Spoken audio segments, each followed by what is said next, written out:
नमस्कार दोस्तों, मैं शायद इस तरह कभी कोई वीडियो हरगिज नहीं बनाता, ना ही इस तरह आपके सामने आकर मैं बात करता। लेकिन क्या है कि लोग हम हिंदुओं की हमारी अच्छाई को, हमारी उदारता को, हमारी सहनशीलता को हमारी कमजोरी ना समझें। इसलिए आज मैं आपके सामने आकर आप लोगों से कुछ बात करने वाला हूं। हाल ही में जो ये किसान आंदोलन चल रहा है पंजाब, हरियाणा और यूपी के बॉर्डर पर, उस किसान आंदोलन के मंच पर योगराज ने आकर हम हिंदुओं के बारे में बहुत सारे अपशब्द कहे, अश्लील भरे अल्फाज इस्तेमाल किए। उसने ये कहा कि हम जो हिंदू हैं वो ट्रेटर्स हैं, हम हिंदुओं की कौम ट्रेटरों की कौम है, बुजदिलों की कौम है, और ही हेट्स हिंदूज। और उसने ये भी कहा कि ये हिंदू औरतें थीं, ये दो टके में अहमद शाह अब्दाली के समय पे बिका करती थीं, और हम सिख उन औरतों को बचाया करते थे। तो सबसे पहले तो मैं ये बात करना चाहता हूं कि किसान आंदोलन में ये हिंदू और सिखों के बीच ये दरार डालने का जहर ये कहां से आया। और मैं योगराज से ये पूछना चाहता हूं कि क्या सिर्फ पंजाब में ही किसान हैं? हां, खेती बाड़ी क्या सिर्फ पंजाब में ही होती है, पूरे हिंदुस्तान में नहीं होती? अरे भाई, गेट योर फैक्ट्स राइट। इस आंदोलन में हरियाणा के किसान भी मौजूद हैं, यूपी के भी किसान मौजूद हैं। और सबसे बड़ी बात यह है कि जो हम बचपन से हम सुनते आए हैं कि हमारे देश में जय किसान जय जवान का नारा लगता है। हम तो किसानों को और सिपाहियों को, जवानों को आदरणीय मानते हैं। तो मैं तो अपनी सरकार से ये गुजारिश करूंगा कि भाई, ये जो किसान आंदोलन चल रहा है, आप किसानों की मांगों को सुनिए और जल्द से जल्द कोई निर्णय लीजिए। और हमारे जो किसान भाई, जो बूढ़े वृद्ध लोग जो सड़कों पर बैठे हुए हैं, वे उनकी मांगे पूरी की जाए और वे बेचारे राजी खुशी अपने घरों को लौट जाएं। अब मैं आता हूं जो योगराज सिंह ने कहा है। तो mister Yograj, first please get your facts right, get your history right. अब मैं तुम्हें बताता हूं कि हम हिंदुओं की दिलेरी क्या है, हम हिंदुओं का साहस क्या है, हम हिंदू कितने बहादुर थे, और अपने देश पर मर मिटने का जो जज्बा जो हम हिंदुओं में है, इसके बारे में मैं आपको कुछ ज्ञान बांटना चाहता हूं। हमारे सिख धर्म में श्री गुरु गोविंद सिंह जी महाराज ने जब अपना खालसा पंथ शुरू किया था और उन्होंने 5 पहले प्राणियों से उनका बलिदान मांगा था, कहा था कि भाई, कौन अपने देश पर हमारे धर्म के लिए अपने प्राणों की आहुति देने को तैयार है, वो 5 शख्स सबसे पहले आगे आए हैं। तो जो सबसे पहला बंदा खड़ा होकर आगे आया था, उसका नाम था भाई दयाराम। वो लाहौर से था, वो कोई और नहीं, वो हिंदू था। उसने सबसे पहले अपने प्राणों का त्याग करने के लिए वो गुरु गोविंद सिंह जी के एक आवाज पर खड़ा हुआ, और वो पहला पंज प्यारा बना। जो दूसरा पंज प्यारा आगे आया अपने सर कलम करने के लिए, उसका नाम था धर्म दासन। वो भी एक हिंदू था, वो हस्तिनापुर मेरठ से था। और जो तीसरा जो पंज प्यारा आगे आया, उसका नाम था हिम्मत राय। ये उड़ीसा से था, पुरी से था, ये भी एक हिंदू था। और जो चौथा जो पंज प्यारा आगे आया अपने प्राणों का बलिदान देने के लिए, वो था मोहकम चंद। वो हिंदू द्वारका गुजरात से था, और जो पांचवा पंज प्यारा जो आगे आया वो था साहेब चंद, वो बिदर कर्नाटका से था, वो भी एक हिंदू था। And for your kind information, जो पहला पंज प्यारा था भाई दयाराम, वो भंगानी के युद्ध में गुरु गोविंद सिंह जी के लिए लड़ते हुए शहीद हुआ था, और जो दूसरा पंज प्यारा था वो नांदेड़ के युद्ध में गुरु गोविंद सिंह जी महाराज के लिए अपने उसने प्राणों की उसने आहुति दी थी, और जो तीसरा चौथा और पांचवा पंज प्यारा था ये चमकौर के युद्ध में गुरु गोविंद सिंह जी की खातिर, उनकी जान बचाने की खातिर उनके दो पुत्रों के साथ शहादत उन्होंने प्राप्त की थी। कहने का मतलब यह है कि तुम कह क्या रहे हो कि हिंदू कावड़्स हैं, हिंदू ट्रेटर्स हैं। ये पांच प्यारे थे, पंज प्यारे, जिन्होंने गुरु गोविंद सिंह जी महाराज को छठा खालसा बनाया था। सो कभी भी हिंदुओं की दिलेरी, उनके साहस, उनके आत्मविश्वास पर कभी सवाल मत उठाना। कहने का मतलब यह है कि गुरु महाराज के जो पंज प्यारे थे वे पांचों हिंदू थे, दलेर थे, साहसी थे, और वे गुरु महाराज की आज्ञा पर अपने प्राणों को न्यौछावर करने के लिए तैयार हुए थे। इसलिए कभी हिंदुओं की बहादुरी, उनकी सहनशीलता, उनके आत्म बलिदान पर कभी सवाल मत उठाना। अब आता हूं मैं बंदा बहादुर पर। बंदा बहादुर जिसने गुरु महाराज के दो साहबजादों की मौत का बदला लिया था, वो बंदा बहादुर कौन था? वो बंदा बहादुर था हिंदू ब्राह्मण, कश्मीरी पंडित। उसका असली नाम था लक्ष्मण दास। वो एक बैरागी था, एक तपस्वी था, जो अपने मोक्ष की प्राप्ति के लिए, ईश्वर की प्राप्ति के लिए संसार को त्याग चुका था। वो जंगलों में बैठकर बस पूजा पाठ करता था। जब उसकी गुरु गोविंद सिंह जी महाराज से भेंट हुई, और जब गुरु गोविंद सिंह जी महाराज ने उससे कहा कि आप अपने मोक्ष की प्राप्ति में लगे हुए हैं, लेकिन हमारा जो पूरा जो हिंदू समाज है, जो पीड़ित है, जो मुगलों के अत्याचार से त्रस्त है, उनका क्या, उनके उद्धार का क्या? तो स्वामी लक्ष्मणदास, उन्होंने अपना संन्यास त्यागा और वे गुरु महाराज के बंदा बने। और उसके बाद जो उन्होंने मुगलों का हाल किया, जो पूरे पंजाब में उन्होंने लड़ते लड़ते वो सरहंद पहुंचे, और गुरु महाराज के दो साहबजादे फतेह सिंह और जोरावर सिंह, जिन्हें दीवारों में जिंदा चुनवा दिया गया था, उनके मौत का उन्होंने बदला लिया। सरहंद की उन्होंने ईंट से ईंट बजा दी। वो कौन थे? वो भी हिंदू थे। उन्हें भी किसी हिंदू शेरनी माता ने ही जन्म दिया था।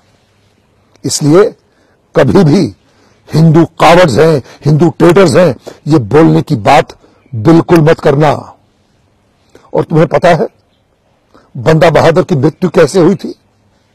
जब उन्हें पकड़कर दिल्ली ले जाया गया और उन्हें कहा गया कि तुम इस्लाम धर्म को कबूल करो, तो उन्होंने मना किया। उसके इनकार करने पर उनके बेटे का कलेजा उनके छाती से निकालकर उनके मुंह में ठूसा गया। फिर भी उन्होंने शहादत स्वीकार की, उन्होंने मरना स्वीकार किया, लेकिन अपना धर्म परिवर्तन नहीं किया। तो जो आत्मशक्ति है, जो आत्म बलिदान का जो जज्बा है, वो किसी भी हिंदू में कम नहीं है, ये याद रखना। अब तुम एक और हिंदू का नाम सुनो। नाम है दीवान टोडरमल। ये एक हिंदू क्षत्रिय थे। जब गुरु महाराज के दो साहबजादों को दीवारों में जिंदा चुलवाया गया, तब उनकी माताश्री ने अपने प्राण त्याग दिए।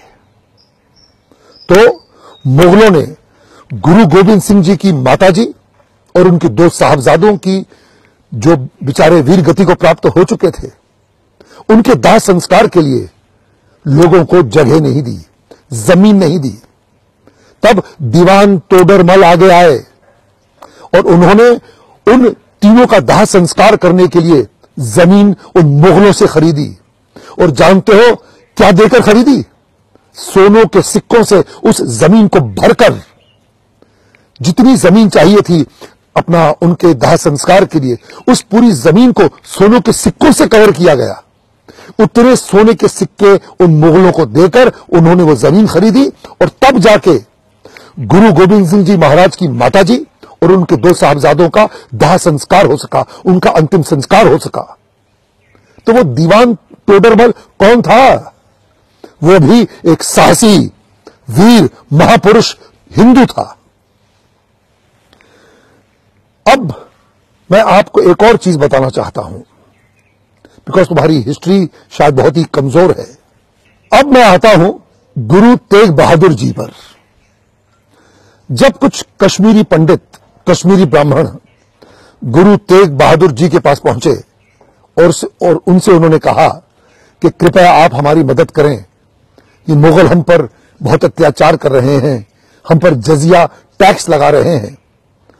तो जब गुरु गोविंद सिंह जी महाराज जब छोटे थे, उन्होंने अपने पिताजी से कहा कि सबसे इस कुर्बानी के लिए आपसे योग्य पुरुष और कौन होगा, तो कृपया आप जाइए और इनकी मदद करिए।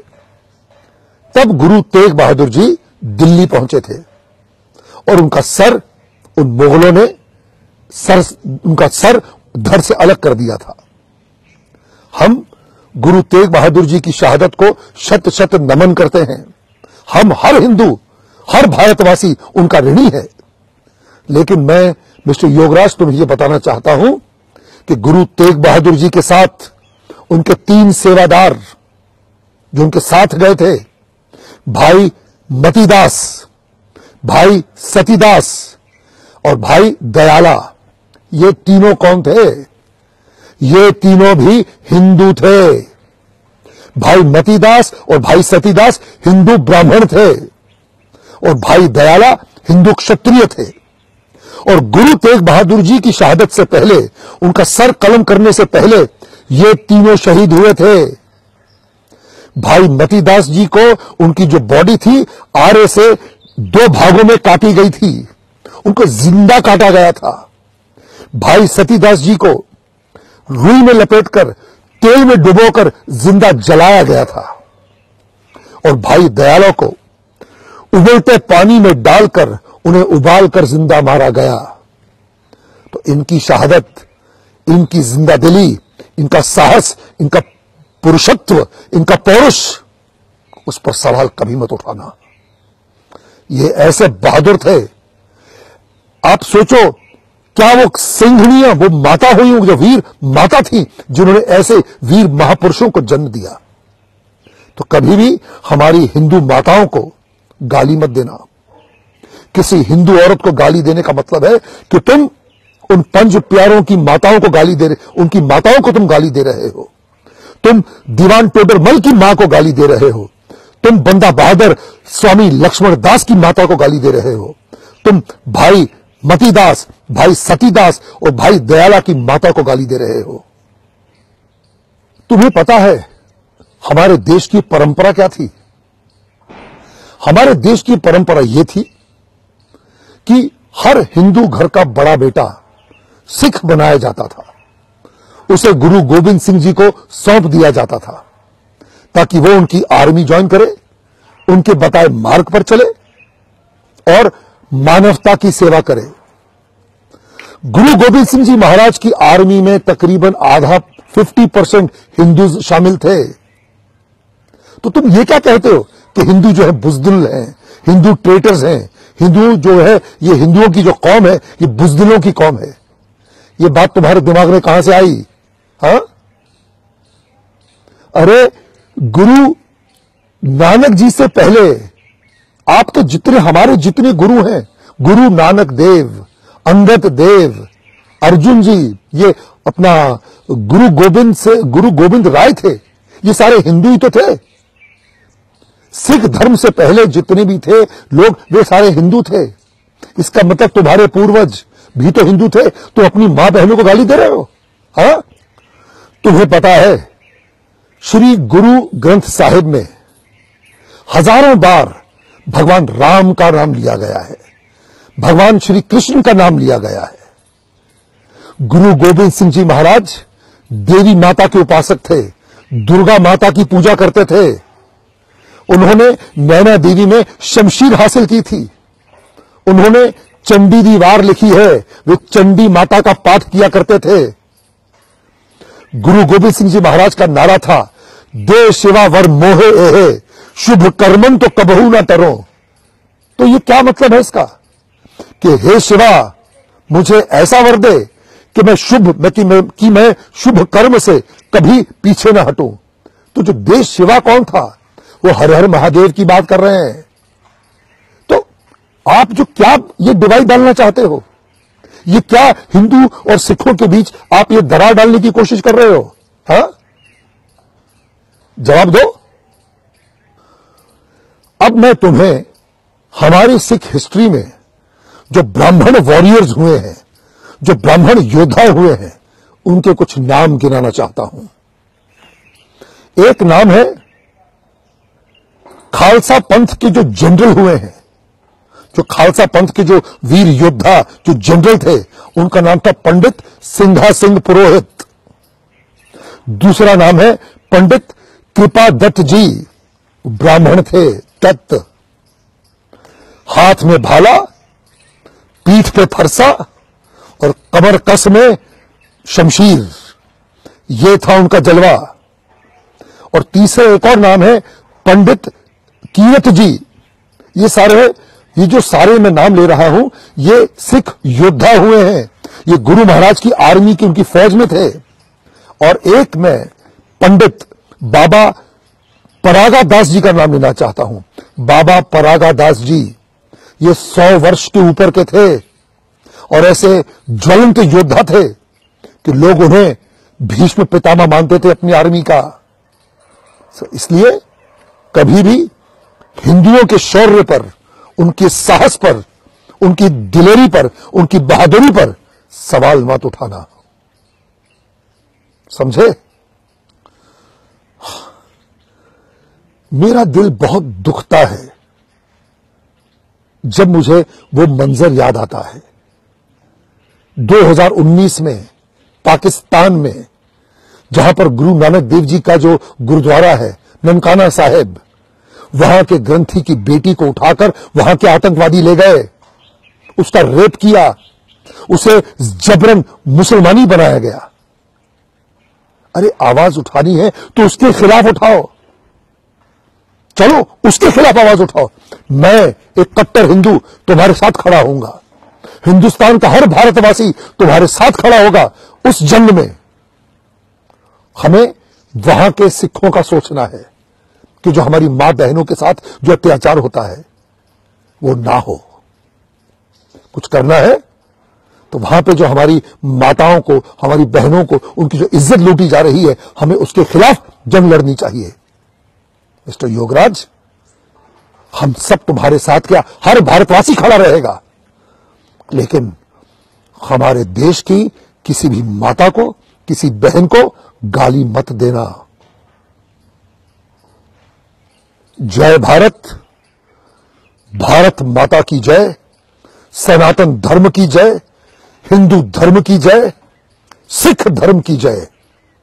जो बोले सो निहाल, सत श्री अकाल, हर हर महादेव, जय श्री राम।